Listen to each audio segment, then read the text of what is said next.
So one of the things I'd like to share is an idea with you, right? And I think that tonight we've gotten an incredible amount of very realistic, very positive suggestions for how you can talk to your kids about being safe, how you can keep yourself from being safe. But I think in itself, the conversation that we're having tonight reflects something about our culture. And I want to just do this.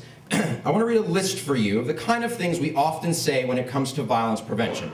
So we want, in general, our women, the women in our lives and the children in our lives to jog only on main well-lit roads, never hitchhike, never remain alone in a laundry room, mail room, classroom, or parking garage, never use isolated bus stops, stay on well-lit paths, draw attention to themselves if accosted, use caution in conversations with strangers, take self-defense, karate, jiu-jitsu, kickboxing, judo, and taekwondo in order to become a kind of like self-defense super ninja who can protect themselves. Always carry mace or pepper spray or gun, beware of their surroundings at all times. If they drink, they should never accept drinks from strangers. They should never leave their drinks unattended, or for that matter, probably shouldn't drink at all. They shouldn't wear anything that looks too attractive, or since most victims are sexually assaulted wearing casual clothing, they shouldn't wear anything unattractive either.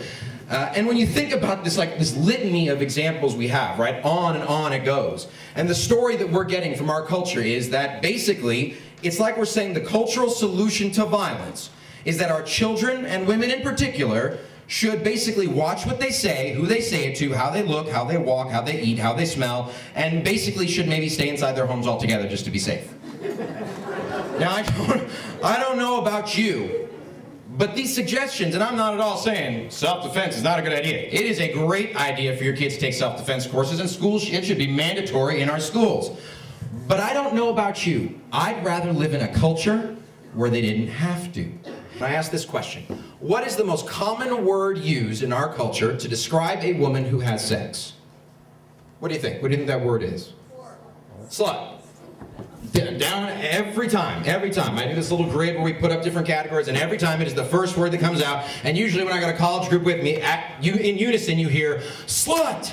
Right? Because it's such a common word in our culture. And when we think about that word, what I'd like to ask you, because it's kind of just an exercise about the type of thinking that we need to change. When I say a slut, can anyone tell me what a slut is?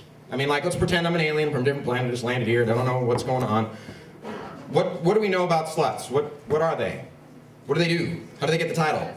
Huh? They're promiscuous. Okay, so they have sex. Okay, so people who have sex are sluts. Sorry? They go to bars. People who go to bars and have sex in bars? Or go to bars. So if you go to a bar or you have sex, you are a slut. Anything more specific than that? What is it that this person does? They have multiple partners. Okay, so someone who has multiple partners, goes to bars, has sex. I mean, can you wear stuff and be called a slut? Sure, you can wear stuff. You don't have to actually have sex. If you go out and you wear a short skirt somewhere, you can get called a slut. Now, what's interesting is when you go through this list, what we come down to is everyone thinks they know what a slut is, and yet we actually have no clue what a slut is.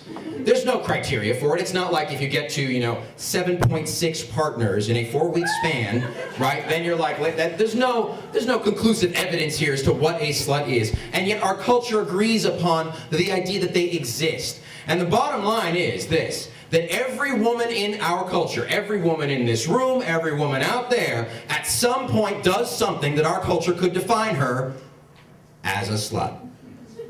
Every woman. And you say, well, not me. And I say, yeah, you too. Right? Because you stand there and you're like, I'm not a slut, but that girl over there, she a hoe.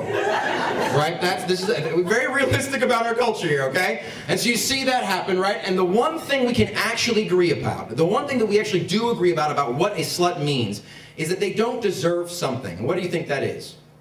Respect. Bottom line, we have a title for women who have sex. And we don't know exactly how much sex or what kind of sex or what they have to wear, but bottom line, we have a title for them, and the title means they don't deserve respect. Now, if someone doesn't deserve respect, do you think there's any chance that someone cares whether they say no or not? I mean, if you don't think they deserve respect, why should they have the right to say no?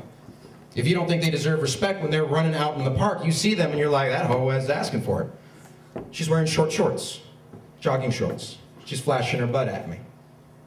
I mean, you think about this, and what I'm trying to point out to you here is that we have a culture that reinforces an idea, and it's not just for women. We reinforce ideas over and over and over again that dehumanize other people, whether it's through racism or whether it's through a word like slut. Anytime you can think of someone as less than you, anytime you can think someone doesn't deserve respect, it is easier to commit violence against that person. What am I talking about? So that's one example, right? How do you change the culture? One thing you can do is you can challenge ideas about what violence looks like. Violence, even though we've talked a lot about up here about stranger assaults, and even though Chelsea King was attacked by a stranger, the majority of sexual violence, the majority of interpersonal violence that happens in our society happens between people who know each other. Relationship violence, sexual violence, most of the time they know each other. Right? You saw the statistics that the lieutenant gave. I mean, we know this to be true, and yet we still talk about it as if it's just the stranger. So one thing you have to do when you leave this place is remember that training your kids to stand up for themselves is not just training them to stand up to strangers, but training them to recognize that anyone who does anything that feels like a violation to them needs to be stopped. They need to say no. Second, encourage a culture that doesn't blame survivors. We have a culture that blames survivors constantly for what happens. If they get assaulted, they must have done something. I mean, we've had questions in here that kind of led to that area. Like Chelsea King running out there in an area that wasn't secure means that she did something to be raped and murdered. No, there was a man who chose to rape and murder her. She should be able to jog wherever she wants. 3, challenge language that encourages seeing others as less than you, including things like the word slut. 4, encourage men and boys to remember that being a man doesn't mean you have to be tough. It doesn't mean you have to be strong. It doesn't mean you have to be violent. It means that you have to be responsible to your community. Don't be a bystander to violence or the attitudes that let it happen in the first place. When you walk out of here, you have choices you will be able to make about how you talk to people about violence, about how you respond to survivors, about the language you consider acceptable and that reflects our culture's values. You have to make those choices, and you cannot watch when someone pushes their kid and do nothing. You cannot watch when someone goes, "Oh, I'd hit it up with that girl, man. That girl's a slut." You cannot stand there and let people talk that way because you don't know who's listening and who will think that it actually is okay.